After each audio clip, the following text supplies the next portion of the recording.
What's up guys, this is Yasin, and today I'm showing you guys my NAWCQ Crystron Millennium deck profile.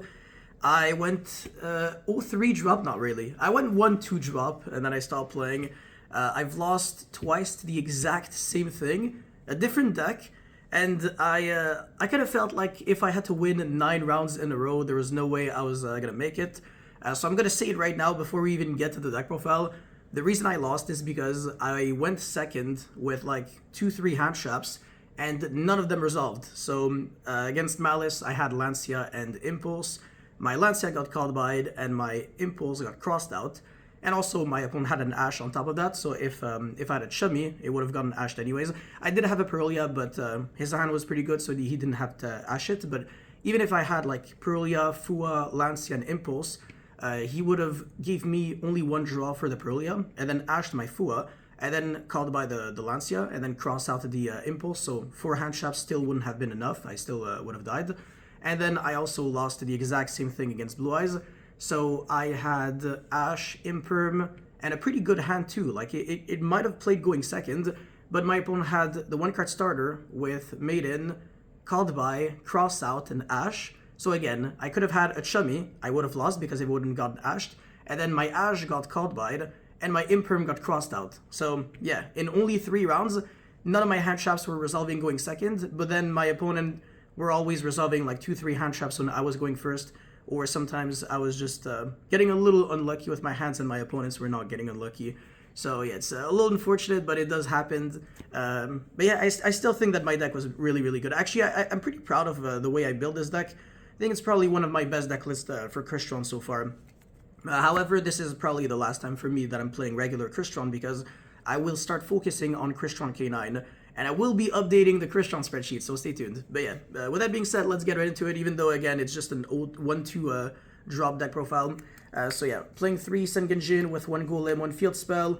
I got drooled 100% of my games where I had one of these starters, and honestly it didn't really bother me too much.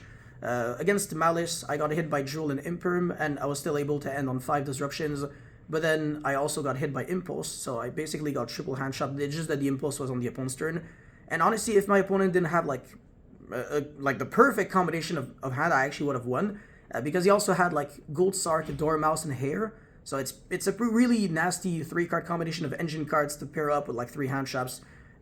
But yeah, I think these cards are really good, and also people overestimate how good the Drool is against them. It's really not the end of the world because you still have like a Smiger, for example, that you can normal summon and then use to like destroy one of your face-up cards, and then you summon a level 2, and then you make a 5 Synchro, and then you banish the Stalos, and then you play from there. So even under Drool, it's really not too bad. As a matter of fact, it's like really good at sniffing out Drool, because if your first action is normal summon Smiger, make Clockwork Knight, and then banish the Surge to the Inclusion, then if you get Drooled, you lose. So that's the reason why you're supposed to use these cards first, so that you can actually know if your opponent has the Drool, so that you can then normal summon the Smiger and use the on-field effect instead of the in-grave effect. I think a lot of people don't really know how to utilize that, as like a mechanic of the Crystron deck too well.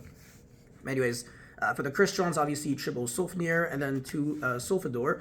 When the K9s will come out, I believe I will be doing the exact opposite. So 2 Sulfnir and then 3 Sulfador, just because, they're all level 5s. They can all be summoned off of Joku, but this actually has an effect when it's summoned, whereas this, it's really just like a card that does something to hand or grave, and also it's super easy to access because you got Scrap Recycler that can just foolish it, and also it's not once per turn.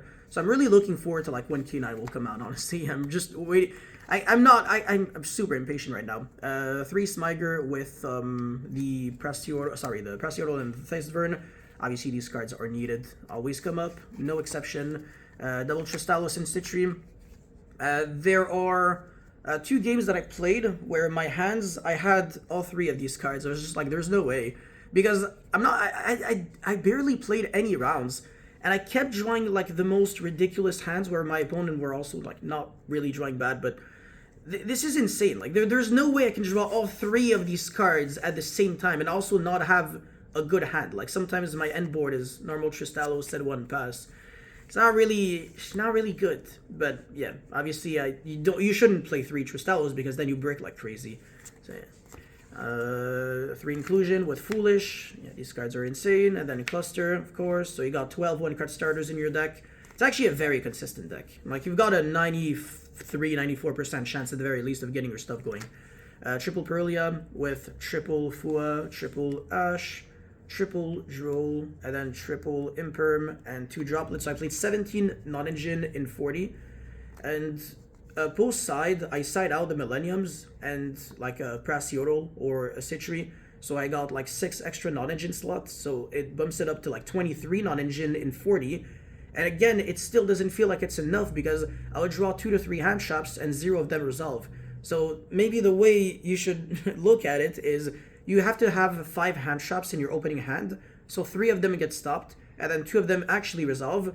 So your opponent makes like a less good board, and then you gotta top deck the perfect starter in your deck. That's basically Yu-Gi-Oh right now. I think Yu-Gi-Oh is at its worst it's ever been. I'm gonna make a video about this, but yeah, it's not my first time losing to like this combination, but it's just nothing I can really do about it, obviously. If I get like the unlucky losses really early on in the tournament, then there's no reason to play it out, like I said.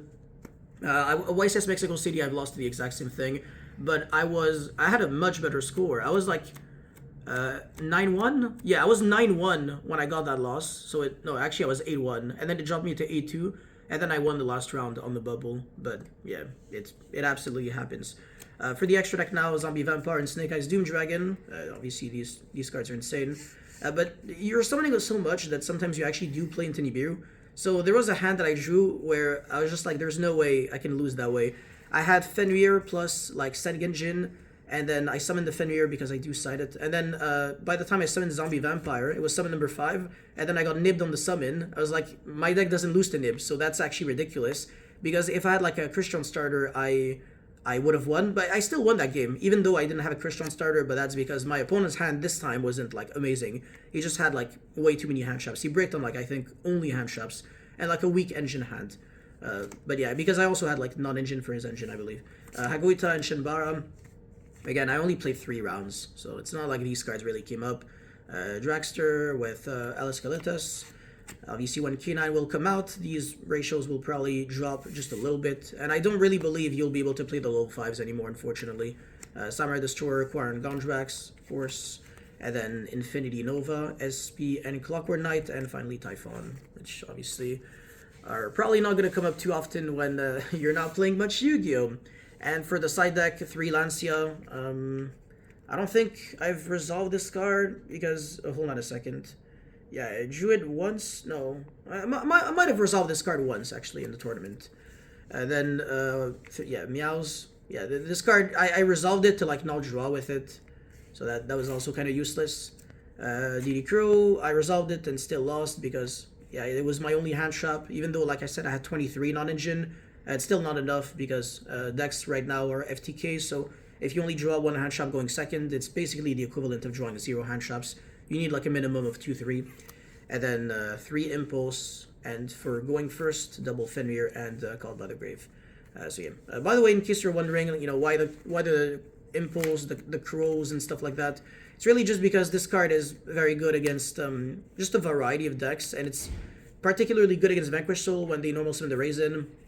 And has obviously other applications, like against Lunite, it's not too bad. Against Memento, it's pretty good. It's good where some Bestials would not necessarily be good. And then, yeah, Impulse, like I said, I side out the Millennium cards going second, so this doesn't conflict anymore.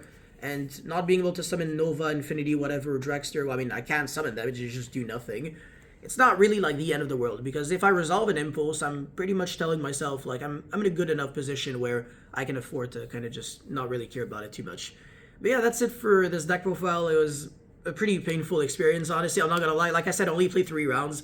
So yeah, preparing like a lot for the one tournament of the year, just for all of your hand traps to get hit by Called by the Grave and Cross Out, and Ash also on your chummies. It's not, like I said, the most fun, but it's also understandable. So I'm not mad at like anyone. I'm just a little disappointed by the state of the game. Like I said, I'm gonna make a video about it. And I feel like Yu-Gi-Oh! Could be doing a little better. Just a little better. But yeah, that's it for this video, guys. Thank you so much for watching. Don't forget to like and subscribe. Huge shoutouts to everyone. Huge shoutouts to my sponsors, Supreme Pro, TSX1.com, and use the coupon code YACIN10 for 10% off. And with that being said, that's it for this video. Thank you. Take care.